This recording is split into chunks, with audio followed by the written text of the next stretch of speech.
এই সংখ্যাগুলোর মধ্যে কোন সংখ্যাটি মৌলিক সংখ্যা এটা বের করতে গিয়ে কি নামতা গুনতে হচ্ছে? তাহলে থেমে যান, মনে রাখবেন 3-এর থেকে বড় যে কোনো সংখ্যাকে 2 বাদে যদি 6 দ্বারা ভাগ করা হয় এবং ভাগ করার ফলে যদি ভাগশেষ 1 বা 5 থাকে তাহলে সেই সংখ্যাটি মৌলিক সংখ্যা হিসেবে গণনা করা হয়।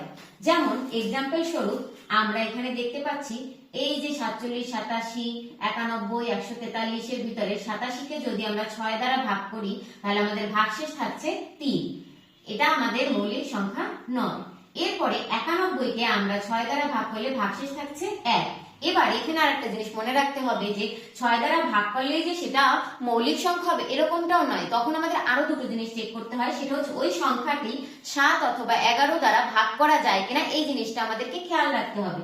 যেমন এই 91 ভাগশেষ 1 থাকার পরও এই 91 কে আমরা মৌলিক ধরবো না, কারণ একে 7 দ্বারা ভাগ করা যায়, সুতরাং এটাও মৌলিক সংখ্যা নয়। তাহলে প্রথম ধাপ হচ্ছে 6 দ্বারা ভাগ করার পরে ভাগশেষ থাকবে আমাদের 1 এবং বা 5।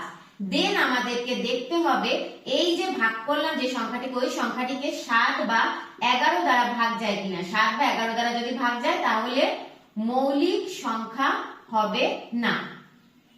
যেমন এবার আমরা 47 এর জন্য যদি দেখি, 47 কে 6 দ্বারা ভাগ করলে ভাগশেষ থাকে 5।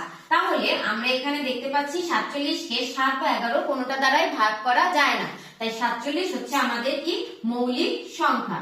এইটা আমাদের মৌলিক সংখ্যা।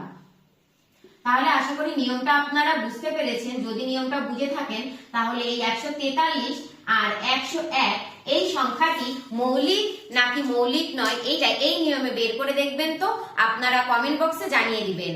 আর এরকম মজার ট্রিক্স গুলো জানতে আমাদের নেক্সট আরো 30টা ভিডিও হবে এরকম বেসিক ম্যাথমেটিক্স এর উপর। সেই ভিডিওর জন্য আমাদের মেরিট মেন্টরস এর সাথেই থাকুন।